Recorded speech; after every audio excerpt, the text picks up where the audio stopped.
السلام عليكم ورحمة الله وبركاته. أهلا بيكم في فيديو جديد في عالم الموبايلات. إن شاء الله في الفيديو ده أصدقائي هتكلم عن موبايل من ريلمي في الفئة السعرية الاقتصادية، وهو ريلمي سي 67 4G. هنعرف في الفيديو كل شيء حرفيا عن الموبايل، وهنعرف إذا كان يستحق الشراء ولا لأ. بس الأول صلوا على النبي ويلا بينا ندخل في التفاصيل.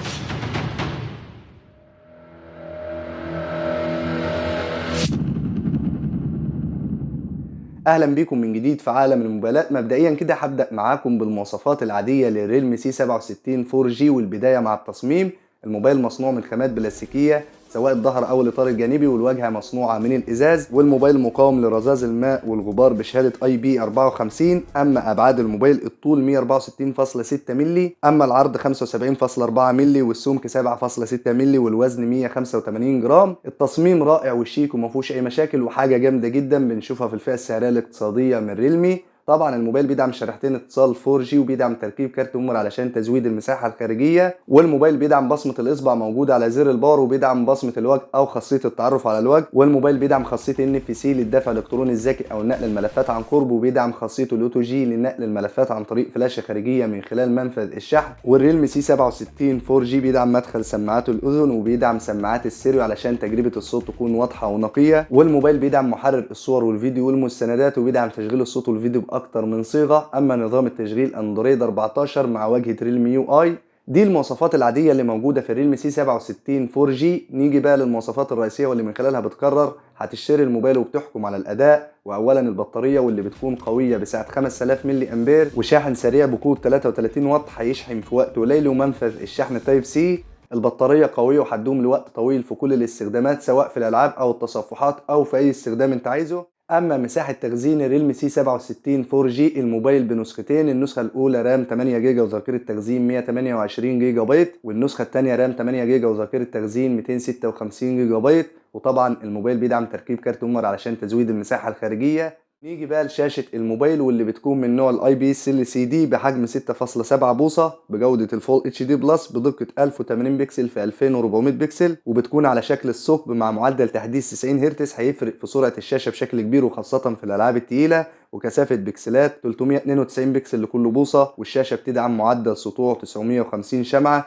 علشان الشاشة تكون فائقة الوضوح في ضوء النهار، وخاصة تحت أشعة الشمس. وطبعا الشاشة بتدعم الوضع الليلي ووضع حماية العين. الشاشة هتقدم أداء رائع في كل الاستخدامات، سواء كنت بتستخدم الموبايل في الألعاب الخفيفة أو حتى في الألعاب التقيلة اللي الرسومات بتاعتها بتكون عالية زي لعبة بابجي أو كول أوف ديوتي أو فري فاير، أو حتى في ألعاب البلاي ستيشن. الشاشة بتقدم أداء رائع وقوي وسريع، وده بسبب الجودة العالية مع معدل التحديث 90 هرتز اللي بيفرق في سرعة الاستجابة. وكمان الشاشة في الاستخدامات العادية أو التصفحات العادية زي الإنترنت أو مشاهدة الفيديوهات أو الصور، أو حتى لو أنت بتستخدم الموبايل في مونتاج الفيديوهات، الشاشة بتقدم أداء كويس وألوانها متناسقة جدا. أما عن أداء الريلمي سي 67 4G، المعالج ظروفه قوي ولا ضعيف؟ تعالوا كده نشوف مع بعض. المعالج يا أصدقائي بيجي من شركة كوالكوم سناب دراجون 685 4G ثمان النواة بدقة تصنيع 6 نانومتر. المعالج هيكون موفر في الطاقة. أما المعالج الرسومي أدرينو 610، المعالج برضو من أهم مميزات الموبايل، وهيقدم أداء قوي جدا وأثبت كفاءته في الفئة السعرية الاقتصادية. هيقدم أداء قوي سواء كنت بتلعب على الموبايل زي ما قلت لك الألعاب الخفيفة، أو حتى في الألعاب التقيلة زي لعبة بابجي أو كول أوف ديوتي أو فري فاير أو الألعاب اللي زي كده، أو حتى في الاستخدامات العادية. المعالج بيقدم أداء سريع، وكمان في التصوير بيقدم صورة روعة.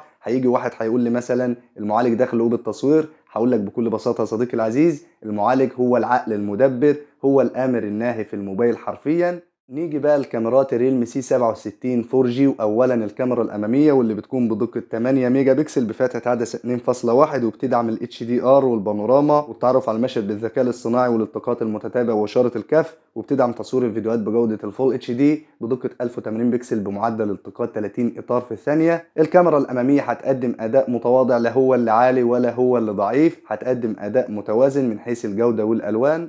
اما الكاميرات الخلفيه في الموبايل بتكون ثنائيه مع فلاش ليد. الكاميرا الاولى والاساسيه بدقه 108 ميجا بكسل بفتحه عدسه 1.7، اما الكاميرا الثانيه بدقه 2 ميجا بكسل للعزل والبورتريه بفتحه عدسه 2.4. وطبعا الكاميرات الخلفيه بتدعم اوضاع ال HDR والبانوراما، والتعرف على المشهد بالذكاء الاصطناعي والتصوير الليلي والالتقاط المتتابع والمؤقت الذاتي وإشارة الكف، وبتدعم التركيز التلقائي، وبتدعم تصوير الفيديوهات بجودة الفول اتش دي بدقة 1080 بكسل بمعدل التقاط 30 إطار في الثانية. الكاميرات الخلفية من أهم مميزات الموبايل، وهتقدم أداء رائع جدا من حيث الجودة والألوان، هتاخد صورة رايقة وواضحة ما فيهاش أي مشاكل. أما ألوان الريلمي سي 67 4G، الموبايل بلونين بالأصفر والأسود زي ما هو واضح قدام حضراتكم. نيجي بقى لمحتويات علبة الموبايل. بيكون موجود في العلبة الموبايل وراس الشاحن بقوة 33 واط وكابل يو اس بي تايب سي، وموجود في العلبة جراب لحماية الموبايل ودبوس معدني لاستخراج شرائح الاتصال ودليل البدء السريع أو كتيب التعليمات وشهادة الضمان.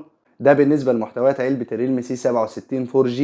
نيجي بقى للخلاصة واللي من خلالها هتعرف إذا كان الموبايل يستحق الشراء ولا لأ، هيقدم لك قيمة مقابل سعر ولا لأ. من الآخر كده يا صديقي العزيز، الريلمي سي 67 4G بمواصفات جامدة جدا في الفئة السعرية الاقتصادية. يعني لو انت عايز الموبايل للألعاب هيقدم لك أداء كويس، ولو انت عايزه للتصوير هيقدم لك أداء رائع، ولو انت عايز الموبايل في أي استخدام انت عايزه بيقدم لك قيمة مقابل سعر. ما تنساش ان الموبايل في الفئة السعرية الاقتصادية، فبالتالي لو انت في دماغك موبايل عالي في كل شيء، دور على موبايل تاني في فئة سعرية تانية. ده الموضوع بمنتهى البساطة وبكل وضوح. نيجي بقى لآخر حاجة ودي اللي هنهي بيها الفيديو، وهي سعر الريلمي سي 67 4G.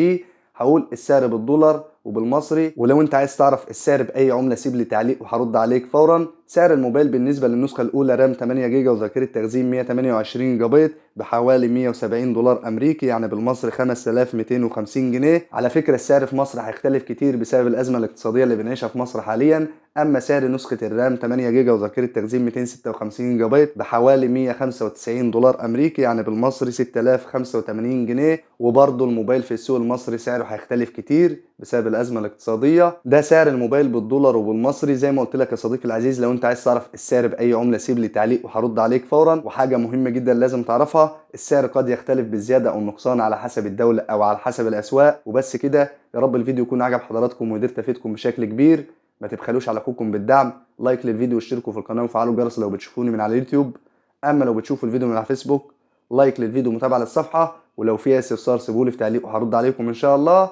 اشوفكم على خير في فيديوهات جديده. سلام.